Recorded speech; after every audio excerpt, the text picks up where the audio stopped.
So in a dramatic fashion, the EU has decided or has agreed to form a committee or a task force to review the citizenship programs, specifically the OECS programs. And a lot of my community members have been asking me if there's going to be an EU suspension like Vanuatu. Is there going to be a suspension on other programs?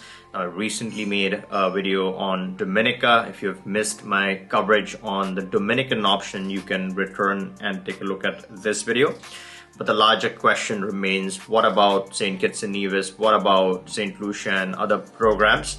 So I wanted to address this in a bit of detail because I feel this review will have a huge impact on that outcome. So I have been covering this news as part of my advanced polls and chats. If you are someone who is interested in the CBI field, including start of new programs, auditing of existing programs, getting latest breaking updates in a timely fashion, including early access to some of the sensitive materials that come out, you can always hop onto advanced polls and chats where you meet other advanced members and jointly we review latest breaking updates and provide feedback and analysis. This is particularly very useful if you are in the process of collecting multiple citizenships and passports. This helps you keep informed on the latest developments and changes. So what the EU plans to do is review the CBI structure of these countries. What is the due diligence mechanism?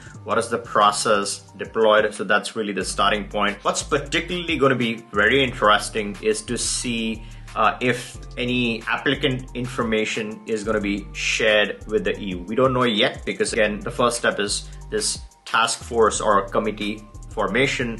Then they start negotiating or working very closely with the program heads. And this is very similar to what the US did. The US met with the 5 leaders, the PMs from these nations, and together they have formulated a strategy to not only monitor or rather, let's say, interview and process future applicants differently. They've also negotiated to go back in history, do auditing, and then capture bad actors or opportunistic people who may have purchased these passports to circumvent some of the US laws. So I think the idea could be pretty similar here, where the EU would want to put in place mechanism for audits. So for people who may have obtained these passports for illicit purposes, they can be swiftly processed. Action could be taken, including criminal prosecution where there's wrongdoing. So I feel this is an inevitable change, right? This was bound to happen. The US started it. UK has taken strong action, suspended a lot of the visa free for a couple of programs. Now, if you have missed that one, return and take a look at this video.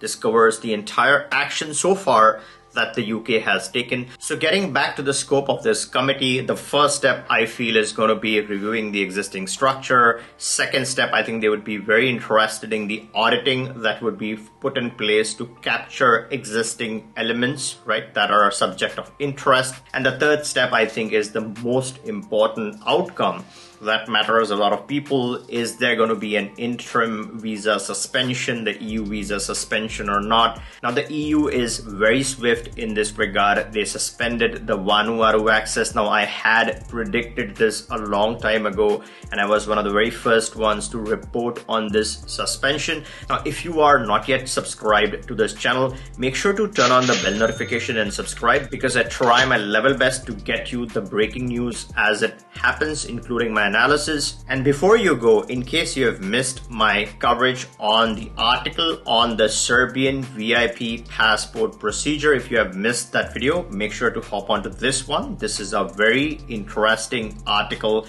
on this matter. If you like this video, give me a thumbs up, make sure you're subbed, and catch you in the next one.